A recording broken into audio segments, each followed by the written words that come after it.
गेल्या काही दिवसांपासून नाशिक परिसरातील भोंदूबाबा खरात याचे वेगवेगळे कारनामे उघडकीस येत होते।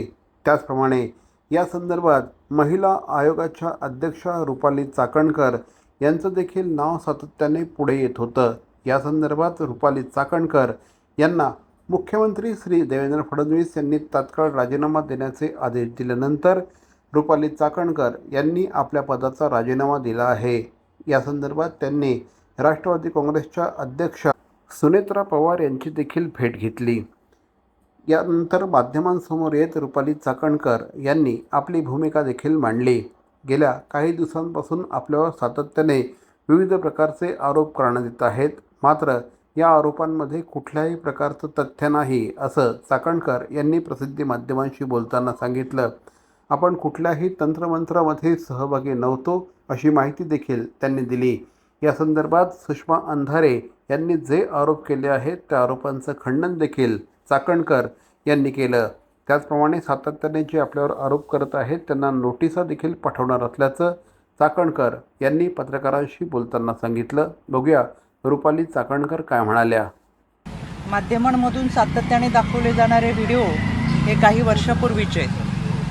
गुरुपौर्णिमेच्या निमित्तानं अनेकांनी ती पाद्यपूजा केली, तशी मी माझ्या पतीने देखील ती पाद्यपूजा केली। 5-6 वर्षापूर्वी ज्यावेळेस आपण ज्या लोकांच्या संपर्कात असतो ते 5-6 वर्षानंतर एखाद्याचं कृत्य, एखाद्याची वैयक्तिक वागणूक, त्याचं वैयक्तिक आयुष्य याच्याबाबत आपल्याला कोणतीही सुत्रम कल्पना नसते। आज आपण ज्यांच्याबरोबर आहोत, जे आपल्याबरोबर आहेत, ते उद्या पुढे जाऊन कसं वागणार आहेत ही कल्पना आपल्या कोणाला नसते। त्याच्यामुळं मी ही घटना समजली त्यावेळेस मला तो धक्का बसला। मी लगेच ते ट्विट देखील केले सुरुवातीला की या देवस्थान ट्रस्टशी माझ्या कुटुंबाचा संबंध आहे, पण खरात आणि त्याच्या वैयक्तिक आयुष्याबद्दल काही माहिती असायचं कारण नव्हतं। यामध्ये पोलिसांनी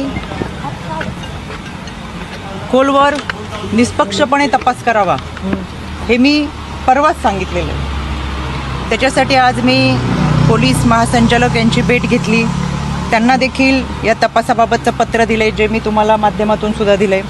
त्यानंतर मी राज्याचे मुख्यमंत्री आदरणीय देवेंद्रजी फडणवीस साहेब यांची भेट घेतली, त्यांनाही ते पत्र दिले, ते मी तुम्हाला माध्यमातून दिलेले।